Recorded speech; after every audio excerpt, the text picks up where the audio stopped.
This last topic is a summarization of a summarization. So hopefully we can do it fast. The strategic take scorecards. So we are essentially talking about information that is presented for us to focus on corporate success.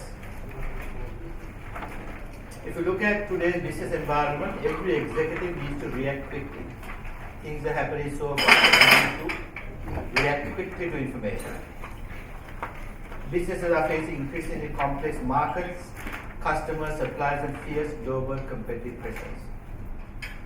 In order to make the right decisions more quickly, senior executives must have focused high-value information. So underline the focused high value. That means when they look at a report or something, they must be able to quickly see the problem and quickly get the information they require. So they need this to improve the speed and quality of decision making and to enhance the performance of their business. The information must help executives formulate and review strategy in addition to monitoring ongoing performance. So we looked at the control framework every day. Okay. So we've got to look at strategy, we've got to look at performance, we've got to look at objectives against results and so on. Who has been asked in the past to give this information? All of us. The provision of information to top levels of business is most often the responsibility of the finance function, which includes accounting. But its record in meeting the needs of senior executives in the strategy area has been very poor. Okay, so a lot of research has been done. Are we providing the right information, high value, focused information? Apparently we are not. It is not that we are not providing information. In fact, quite the opposite. We are providing too much of information. Okay? Evidence of several international studies show that the information needs of executive boards are not being met. Drowning in information but starved of knowledge.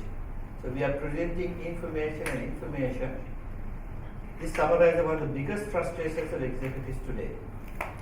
The traditional monthly pack, especially if it is made by SAP, even if accurate, gives executives very little chance of verifying accuracy.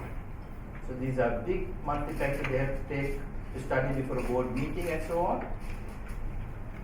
Very little detail, cannot focus on any particular area. Poor presentation mitigates against ease of interpretation. It's not presented properly, you have to search for the information. Late arrival with the chance of making good decisions, remote. Information is often late, monthly report 2 months late, 3 months late. The information is also biased towards financial indicators and concentrates on internal self-determined comparisons. It's mainly biased on financial information, and we have already seen the dangers of that. Remember this thing where the company A doubled its volume in a year but lost 40% market share. By looking at the budget, by looking at last year, we can easily lose out on what's happening out there. And these are not just theories. Sony lost its entire market share, music on the move. Nokia and Ericsson and BlackBerry lost everything. Okay, so these can happen. Information gives senior executives only a narrow view of the business. So consequences, by providing primarily internal financial information, executives tend to concentrate on operations of firefighting instead of policy and direction or strategy. So this is a concern. Therefore, a lot of thinking has been there as to what exactly should we provide. And this is where the balanced scorecard comes in. Now you got introduced to it a little bit in the earlier topic. Let's look at it in more detail. In order to meet the decision needs of your executives, the information must be balanced.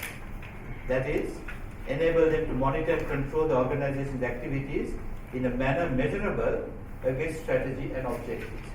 Once again, objectives, strategies, the control framework. Objectives, strategies. And also contribute to strategic decision making. Okay, so one of the most commonly used methodologies for developing the information set against the above two factors is to match it to the critical success factors of the business. So what are your critical success factors? Well, we've already discussed a number of them. These are The limited number of areas in which results, if they are satisfactory, will ensure successful competitive performance. So what are these? Now lots of research has been done in this area as well, and the most common critical success factor cited by executives has been crucial to their success is cost structure. So we now have done a lot of work in this area of cost structure. We understand activities causing cost drivers and so on. But there's more. Product quality and innovation. So you saw that we spent a fair amount of time on this. You understand the concepts of quality. Customer satisfaction. We've looked at a lot of marketing issues there.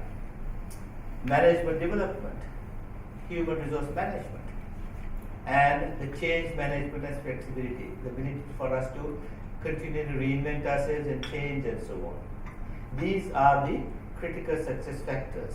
Now we all know this after we do this course, but what do we present to our management? We are basically in only one thing, cost structure. So this is why we are doing that. Where the traditional management information is where the board of directors require financial measures and they go down to the lower levels, collect the financial measures and feed it up. And in feeding it up, there is various analyses at various areas and we find fault and reward them or whatever as they go up the organization.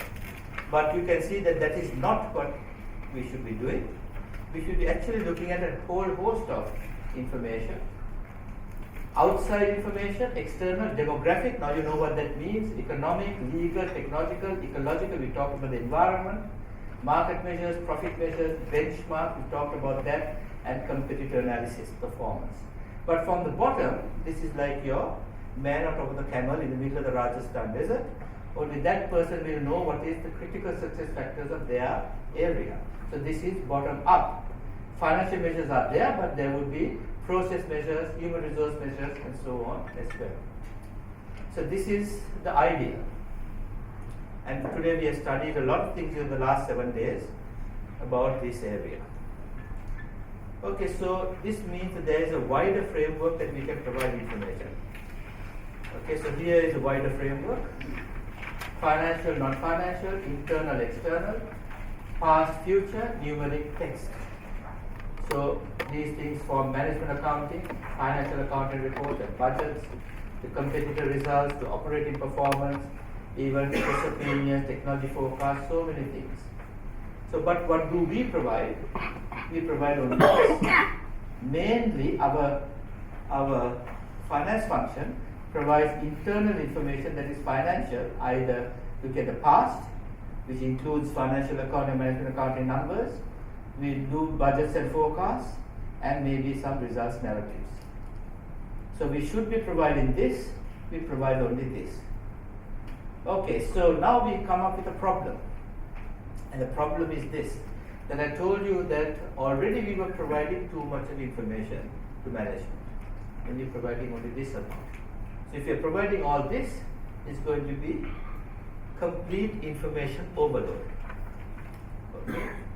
Board of directors will be going with a wheelbarrow full of reports before a board meeting. So I'm not telling you to put everything of these out.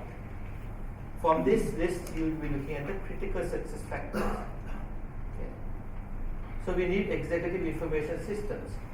Executive information systems, by recommending that the information set covers the entire information framework, we are in danger of only aggravating the problems of information overload. As I told you, we are having a wheelbarrow. So we are not saying that.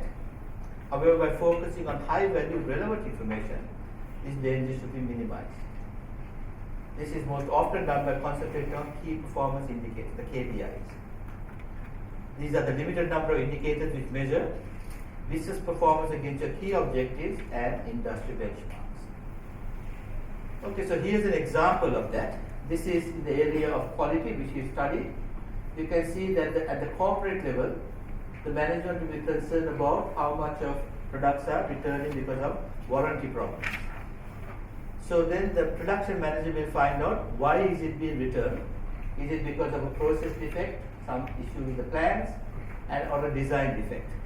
And I don't worry what these mean, but you can see that there will be what is the reason for this return.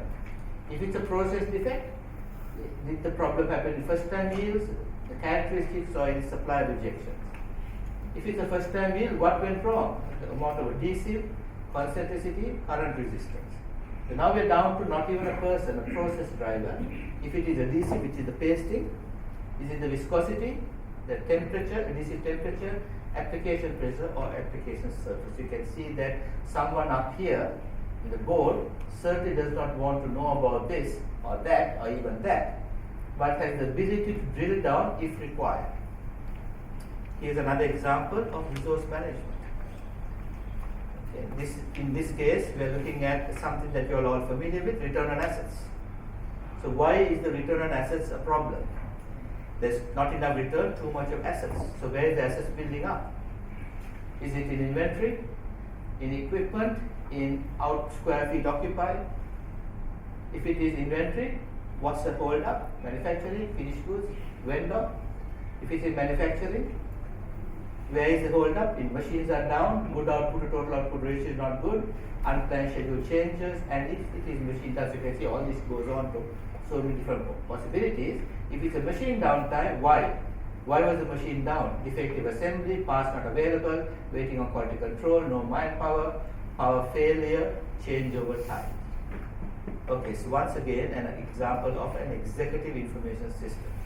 Someone up here does not want to know about all this, but has the ability to drill down.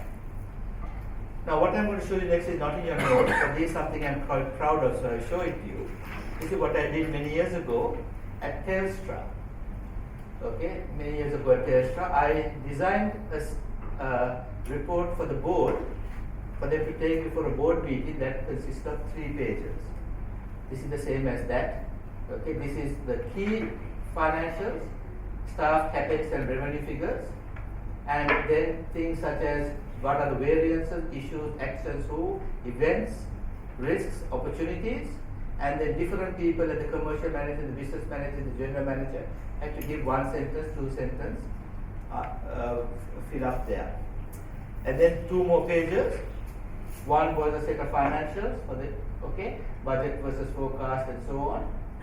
And that again, with lots and lots of information that can be drilled on if any number was to be looked at. But the key decision making of the board, that particular meeting, was something like this, where the board had to discuss, in this case, moving into Pakistan for a joint venture. Okay, so 3 pages. Just imagine the focused, high quality information and the discussion in the board meeting. They are all referring to these numbers, that only 3 pages to be studied, rather than getting a pack this thick and each one looking at different parts of it and try to discuss this over a board meeting.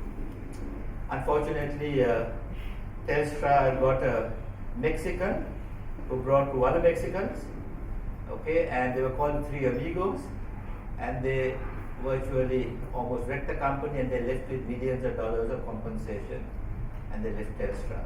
Okay, so anyway, this is no longer there. Okay, so how do we develop strategic scorecards? We are talking about the non-financial indicators. Now, as I mentioned to you before, a seminal book put out by a person called David Johnson, who is a PhD student of Robert Kaplan, was called Relevance Lost, the Rise and Fall of Management Accounting. He's the one that basically set the scene for later ABC and the balanced scorecard. In that book, Johnson and Kaplan recognized that, or told us that management accounting had failed in 3 areas. It had failed to give use type of information. In other words, adopting enough flexible budgets, evaluating discretionary expenditure, and adopting appropriate measures to control fixed costs. It said it had failed in providing relevant information that is relevant for decision making, such as information on quality control, productivity measures, and highlighting opportunity costs. But the biggest criticism of them all was the third failure, control failure. Note that we've been talking about the control framework from day one, and Johnson and Kaplan said that we had failed, as management accounting had failed in that area as well, mainly because it didn't consider non-financial factors and reduced emphasis on the short-term financial performance indicators and financial accounting considerations in cost calculations. You will notice that second one here, I'll be keeping on telling you, forget about IFRS, okay, these management accounting, let's look at it from a management accounting point of view. Okay, these are the decisions, that's what Kaplan was saying. Too much still is being driven by financial accounting considerations. A good example of that was at Telecom Malaysia and many other telecoms. Many of them have copper wire. Tons and tons of copper wire. They don't lay copper wire anymore. They only use it if someone goes to a remote area and digs up the copper wire and steals it, then they're going to replace it for the time being. But most of it now is fiber optics. But they keep this copper wire in air-conditioned inventory stores with security guards and so on. Why? They don't need that. The reason is that if they write off the copper wire, it will be a massive hit on the financial accounts. Okay? So simply because they don't want to hit the financial accounts with the write-off, they keep unnecessary copper wire under air conditioning, spending good money for that reason. So these are the things that Kaplan and others are trying to avoid, these sort of financial accounting considerations in management accounting. Okay, so each of these three failure types embraces the use of non-financial indicators as measures which improve the decision usefulness of management account information and facilitate evaluation and control. So initially, Kaplan and Johnson developed a 4-part framework. Now remember, it was not called the balanced scorecard at this time, but they said that we should look at the non-financial indicators over 4 aspects of the firm: the product, the market, the employee, and customer. This framework can be used in both manufacturing and service environments. We also had, so let's look at their 4-part framework. They said you should look at product innovation, leadership and quality. Look at measures to show this. Market share, market growth, of course we know that comes from the BCG metrics. Cash cows, dogs and so on. Employee skill, morale, productivity, and customer service, loyalty, delivery. The 4-part framework is what they suggested, not called the balanced scorecard yet. Now at about the same time, we had Professor Malcolm Smith, who is actually a early foundation member of CMA Australia.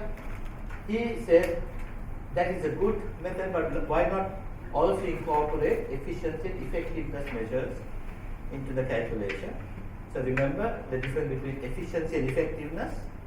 Efficient in the use of resources, effective in achieving intended results. Remember my example, your budget is to make 10 units at $10 a unit. You make 9 units at $9 a unit. You have been very efficient, but you have not been effective. Okay, so he wanted to bring those into consideration.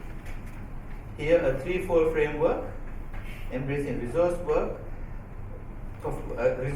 work performance and product measures should be presented, he said.